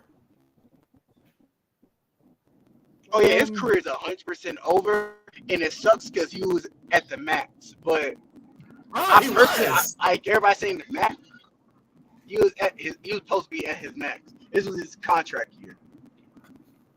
So I gotta see all the documents right now to make a good case, but I just want to see the court and see what really happened. Because that is the day before free agency, this happens. It gotta be deeper.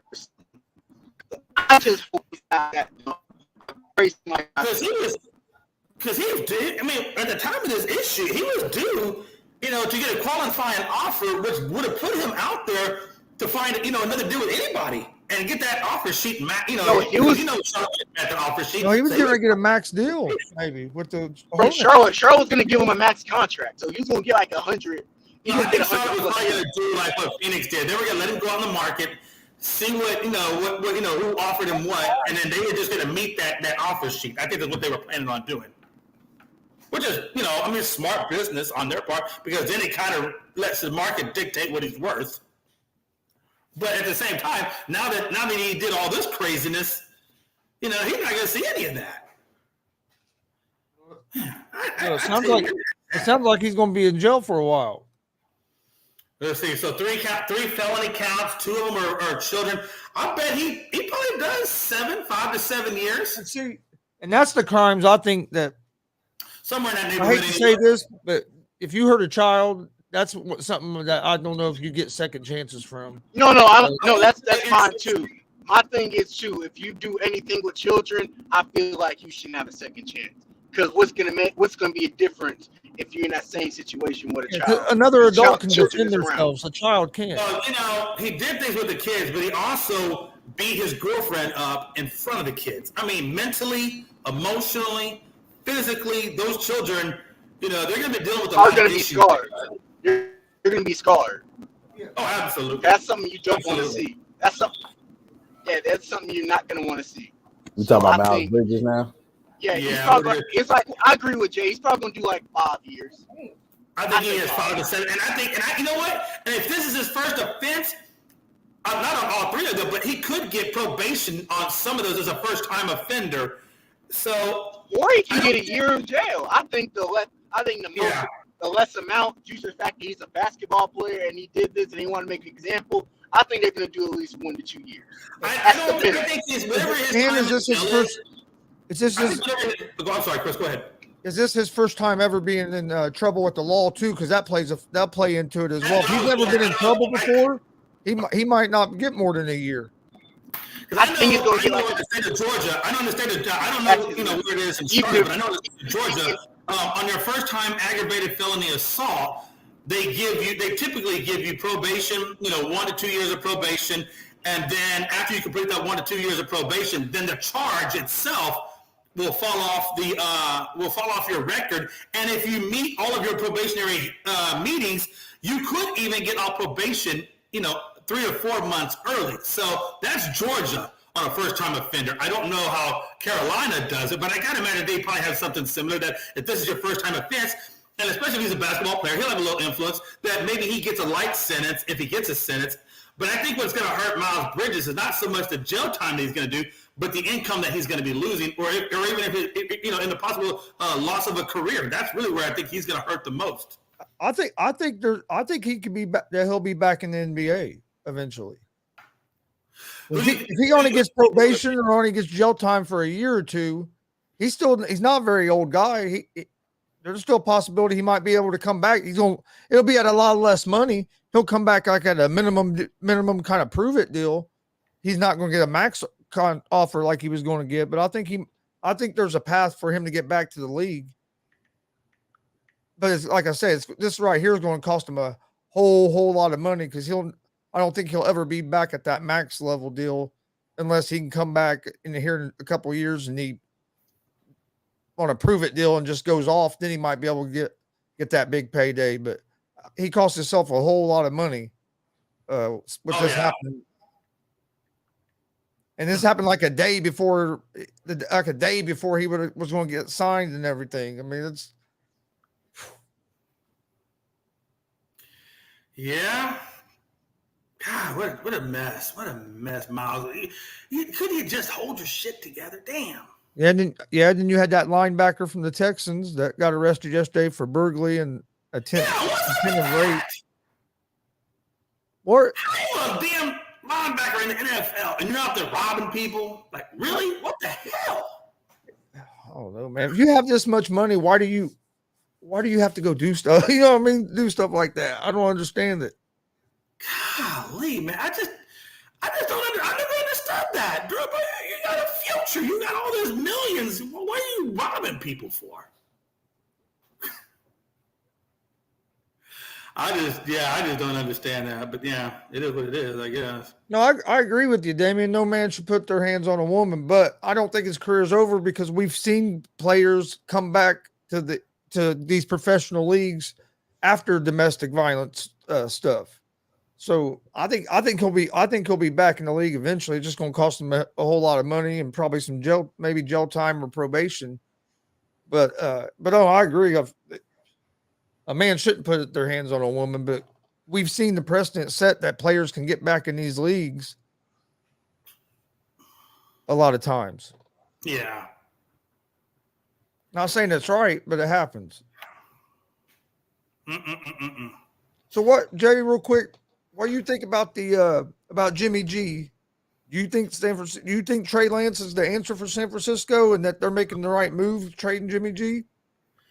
You know, that really is the biggest question. Is Trey Lance the guy for San Francisco? They thought he was at number 3. As you can see, they clearly don't. I don't want to say they clearly don't because, damn, if they're giving Jimmy G the ability to seek out a trade at this time, well, then that kind of, even without saying it, that pretty much says that you do think Trey Lance is ready because you're not putting Jimmy G on the market, given the fact that unless you think you've got a shot at, Lamar Jackson or something, I mean, who's on the market that's going to come help you? Nobody. That's better than Jimmy G at that point. So I think they're doing one or two things. They're either saying, hey, look, Jimmy, get out of here. Let's see what we got with Trey. We think we can do it with Trey. Either that's their thought, or B, they're saying, Jimmy G, get out of here. We're going to throw Trey Lance into the fire, and then we're going to see what we have. So either they know or they don't know, but at this point, it sounds like they're willing to let go of Jimmy and either A, test the water with him, or B, they have confidence that he can do it. So for me personally, I haven't seen any tape on him since then, so I don't know if he's ready or not. But the 49ers seem to think so, given the fact that there's no safety net at quarterback truly out there for them. So I think it's the latter. I think that they want to see what they're at the point where we drafted this guy number 3, moved up to get him. We have to see what we have, see if he's the guy or not, so we can. Because if he's not the guy, we got to find the guy. So I think they're just wanting to see if they have the guy. I don't know. I don't think they're sold on him. We haven't seen. I don't think anybody's seen enough to be sold on him. It's just, to me, it's crazy that you're getting rid of a guy that had you basically one play from being at the Super Bowl last year, had you in the Super Bowl that you probably would have won if it wasn't for a offensive pass interference call on George Kittle in the first half that took away a touchdown.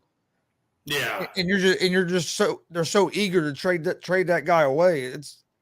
I don't understand. Jimmy G to me gets crapped on more than about any quarterback in the league for a guy. I'm not saying he's the best, but he's definitely not the worst either. He wins. He finds ways to win games. Is he the best quarterback? No, but at this point you have to say he's a winner. Look at San Francisco's record when they have Jimmy G and when they don't have Jimmy G. Yeah. And then, so then you put Jimmy on the trade market and you say your agent can go out there and look, where are they looking at? I guess if I'm Jimmy G, the first thing I'm saying out of my mouth is, hey, let's see what Seattle wants. They got a couple of wide receivers up there and Lockett and Metcalf. Yeah, I'll go up to maybe he goes to Seattle. Only thing about Seattle is I don't know if the 49ers want to trade him in the division. Well, that's true. They may not trade him in the division. So then you maybe look to another division. But what other division out there needs a quarterback and is willing to give Jimmy the contract, or even in the AFC? Maybe I wouldn't say Texas, but they really seem to be thinking that Mills is, they're going to write out the Mills train. So I don't think he goes to Texas. So where would he go? Maybe Detroit. Maybe he gives golf a run for his money in competition. Yeah, and Damien, you could say Jimmy G wasn't the reason why. Yeah, their defense and Debo was one of the big reasons why they were good. But we've seen Shanahan with different quarterbacks there in San Francisco while still having Debo and that good defense and not be able to win games. Jimmy G doesn't make the big mistake that a lot of them other quarterbacks make. Yes, does he not make some of the throws? I agree. Jimmy G's not the greatest, but he had a part in them getting to the Super Bowl and getting to the playoffs. Not just don't get me wrong, Debo and them guys were big, but Jimmy G did have a part in it. Yeah, absolutely. Yeah. But no, I think Seattle would be great. I just don't know if they'd trade him in the division. And whoever gets him is going to be able to probably get him on pretty cheap because the 49ers are trying to get rid of him, so the 49ers don't have no leverage. Yeah. Jimmy been in the league for a little bit. What was Jimmy's age? What is he, about 26, 27? Somewhere in that neighborhood, right? Hey, I'm not gonna lie. I'd be happy if Jimmy G would have came to the Colts. With the defense we have, our only thing is our receiving core scares me. Oh man, that's the only thing that scares me so much. And what if he looks at Pittsburgh? They need a quarterback unless they believe Trubisky's the answer. I think Jimmy G might be a little bit better than Trubisky, but then they also drafted a quarterback in the draft, so maybe but still, you got some good, or maybe even Cleveland for crying out loud. If you don't believe him, Brissett. If I'm Cleveland, I'd be trying to get Jimmy G. That way, if Watson is suspended, yeah. I'd be like, hey, Jimmy, man, we'll give you the starting gig, if Robinson's suspended or, how many games he's out, and then, whatever. I think Cleveland would be great to do that. We all know that Brissett's not going to do well for them. And then you could look at, I guess, maybe, well, I already said Detroit, so we really can't look at them. Maybe Atlanta, if you don't think Mariota is the answer, maybe Mariota maybe they take a stab there. Yeah. But those are really the only teams I see, because then you're going back to that's really outside of, the Seattle, which is in your division. Those are probably the few destinations. I would say Miami, because I still don't believe in Tua, but I think Miami is hell-bent determined to give, Tua the benefit of the doubt this year and see what they got in him. So I think Miami is going to be hunkered down with what they got, and I think the Tua does do well for them. Yeah, I don't know why they want to do that. I don't know, man. I don't see it. Hopefully he does. I'm rooting for Tua, but like right now, you got to be in the lab. You got to be putting those practice scrolls in, getting those reps in, studying film, understanding your personnel. It's a lot of dedication to be at the quarterback position, more than just athleticism, more than just being able to throw a ball. Tyreek Hill came out and said, hey, he likes the way he's throwing the ball. Do you think Tyreek's lying, though? Trying to make his situation I think better? Tyreek Hill is doing what he's supposed to do. He has a new quarterback, a new system. He knows he went for the money, so Tyreek has to do everything in his power to make Tua feel comfortable, to know that I got your back.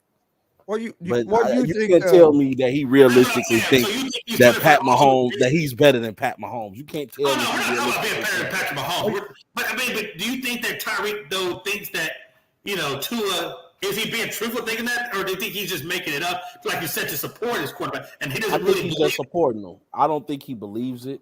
And then because everybody looks good in practice. Yeah, it is practice. like AI said, practice. We're talking about practice. Hey, I'm just saying, how many dudes have you seen in a warm-up layup line and you like, oh, that boy look like he good, and the game starts, you like, oh, he is trash. Hey, Rob, what do you think about the 49ers giving Jimmy G the okay to seek a trade? Do you think they're making a mistake? Yes. Honestly, the reason I think they're making a mistake is because we don't know what Lance is. We don't know what he can be. And I think right now, Jimmy G, out of the quarterbacks that's available, Jimmy G gives you your best option to win as far as the 49ers go. So I don't think that's a good idea, but I think they're trying to appease Debo. Where you think? Yeah, that's what I'm hearing. That they're reason they're doing that is because they're trying to appease Debo to keep him. Because Debo basically says if Jimmy G comes back, I'm out of here. Yep. That's what I was hearing yesterday. God forbid if they lose Debo, the 49ers are definitely in the tubes. Yeah. It sounded like they thought, or Debo's agent yesterday had put out a thing that he's about to get paid, so it made it sound like that maybe they had came to an agreement, but then nothing's came out about it yet. Yeah. Wow, that's interesting. Quick score update. The Astros are up 2-0 in the top of the fifth over the Yankees. That's right. That's right. What a time to be alive. The Yankees had bases loaded, and Astros was able to get out of it and didn't give up nothing. Hey, listen, I'll tell you one thing. This is what I know about the Yankees, man. I don't count it until the last out because I've done seen twice now where they can hit a knockoff or a walk-off in the ninth. So, yeah, I mean, I'm happy right now. We're up 2-0, and we got the momentum. But, yeah, I mean, with this Yankees squad, it ain't over until the last out of the top of the ninth is concluded. And the Texas Rangers are up 5-0 over the Miami Marlins in the bottom of the fifth inning. Poor Marlins. Damn. That's the only two games going on right now. There's only 2 games going on right now. The Rangers are horrible. To lose to the Rangers, I tell you, man, you got to really be bad to lose to those guys. Or you just got your farm team or something in there. The Rangers are just garbage all the way around. Yeah, they're not. And I thought they would be a little bit better this year, but they haven't been good. For the Rangers, like I said, they're drafting okay. I think their farm system's going to, really get those guys back. I give the Rangers, a few years, 3 or 4 years, and I think, we're going to be looking at them a little bit differently. Yeah, I think they have a good farm system going. I was just a little disappointed because they started to get better, and then it was like all of a sudden they went back in rebuild mode too quick. That's right, they did. You're absolutely right. Kind of like what the Cincinnati Reds do to me all the time. Man, hey, I know how you feel with them Reds, man. But you know what? I still say, man, when you beat the Yankees, that was the best damn series. They get rid of Luis Castillo at this trade deadline. My dad said he's no longer a Reds fan. He says he's going to be done. Yeah, honestly, I mean, if Luis Castillo goes, well, I got to be honest, you guys are going to rebuild regardless of whether Luis Castillo. The only reason, how old is Luis Castillo? How old is that guy? He's not very old. Let's see, I'll have to look it up real quick, but he's not real old. I got to be honest with you, depending on his age is whether or not I move on from him or not. If he's like latter 20s, like 20, 27, 28, I probably will move on from him because I got to think, how long is it going to take for me to get competitive again? I got to get to my draft. I got to get to free agency. I mean, I don't know. I mean, it depends on, because, Luis, if he's 27, 28, then he's getting into his prime pitching years. He's 29. Shit, 29? He's already in his damn prime pitching year. No, hey, listen, I know you don't want to hear that, Gonzo, but if you get draft picks or whatever, I think you take them because 29, I don't know, man. That's hard to build a team at 29 around him. Well, all we really need, though, is some relief pitching and maybe another starter. Our offense isn't bad. Our defense isn't bad. It's our relief pitching's terrible. Our bullpen is terrible. What's your team batting average right now? Right around like 240. It's not bad. Team batting average isn't bad. But guess what our team ERA is? Like 3.5, 3.6? No, like 5.20. Oh shit! Yeah, your pitching is definitely in the. Our bullpen is terrible. Our starters aren't that bad. Our starters do pretty good, but once you put the bullpen in, you never know what's going to happen. Yeah, if you got an ERA over 5 in your bullpen, you're definitely going to be hurt. And I agree with you. So yeah, they definitely need to be looking at pitching prospects, no doubt about it. Then, which they did. They did pick up six pitchers in the draft.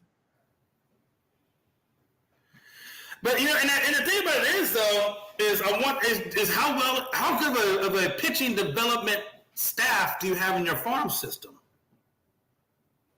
Seems to be pretty good because we got some young guys. We have 2 rookies that starters this year that are pitching pretty good with Hunter Green and Ashcraft. Right. And they've both been in the minors for 2 or 3 years developing, and they've been doing pretty good. So that seems to be all right. Right. Our biggest problem really is the moneymaker, though, right? Is how well you can develop those pitchers in your farm. So you got to have a good farm development team around pitching. I mean, I think that's really been a big thing for Houston is their development system in the farm. Now we need to get players to develop, but our development system, especially with pitchers, is amazing. So, and I think that's what if you guys are drafting 6-7 pitchers, as long as you have a good developmental staff, then that could absolutely set you up for success down the road. Oh, home run Yankees. Did they get it? 1 or 2? Just a 1 run. Who got it? I missed that one. DJ LeMahieu. Oh, yeah. LeMahieu's good, man. That guy, hey. Right down the line, barely fair. It was right down the right field line. So he just squeezed that one in. Well, you got any final thoughts, Jay, before we get out of here for today? Oh, man. Final thoughts. Hey, it's going to come down to, like I said, with these Astros and Yankees, for us to win, Javier is going to have to continue to play good ball. He's right now, I think he's about 81, 82 pitches deep, 83 pitches deep, and they're only in, the 5th? So I think we're going to be in our bullpen either by the 6th or 7th inning. Well, definitely by the 7th. Hey, he's thrown 92 pitches. Yeah, 92. So I don't even know if he makes it. I don't even know if he even comes out in the 6th. So I think he's going to be done at the 5th. So we're going to be in our bullpen come 6th. So I guess my final thoughts is I really hope, and we do have a good bullpen. I hope our bullpen can keep up the momentum of that 1-run lead and get us into the 6th or get us into the 7th and let our hitting come back. But man, I tell you, man, they got some hitters with Rizzo and LeMahieu and Carpenter and Hicks is playing well. They got a lot of good hitters over there. So that our pitching staff is going to have its tailmate, and of course we got the second game too. So, woo, should be interesting. My final thoughts. Join us tonight on Unscripted. Should be a great show. Be in the middle of the second game of the Yankees and Astros. Yeah. And Jay and Frankie the Yankees going to be on there tonight, so it'll be fun. So don't miss that. 7 p.m. Eastern time. You can find it on the Unscripted on Facebook or on the ASAP Sports Network. Also, I have a big pro wrestling interview at 6 this evening with pro wrestler Jake Carter. If you guys want to check that out. That's basically it. Reds don't play till tomorrow, so I'm going to be watching baseball today, just not my team. But 2-1 game. This Yankees and Astros game should be a good game going into the second half of the game here. So. Yeah, absolutely, man. Yeah, man. Hey, it's going to be fun. I think the rest of this week is going to be fun. Like as we see, baseball come back into play after this All-Star game. And, yeah, man, guys, make sure you share that link out real well so I can share your content. That interview should be pretty damn good. Yep. Yeah, I'll share it, and I'll see you, Jay, tonight right around 7. Like I said, I might be a few minutes late, but I'll be on. You'll probably, me and Frankie will probably just be, we'll be warming up, getting ready for it, so you'll just be coming in the warm-up session. It's okay. We won't get started too heavily. I'm gonna have my popcorn and my beer ready. Yeah, man. I would, and try not to, if you make, it's gonna get pretty heated. So have that popcorn at the ready. Have your dad in there. It's gonna be pretty. I'm gonna have my therapist, like I said, on standby. So if he wants a free therapy, no, I'm just kidding. All right. Thanks for joining us on the ASAP Afternoon Blitz, and we will see you guys tomorrow at 1 p.m. Eastern. Have a good day. Be safe. Whole sports all plays. Whole sports all plays. Whole sports all plays. 365, we making a plays. You talking the game, get you to the days. We're high in the court, the dime in the lane. Variety, topics, living the same. All presentation, sports information. In the airways, taking the nation. Sport all plays, like working your faces. Grace at the field, so tie the laces. Whole sports all plays.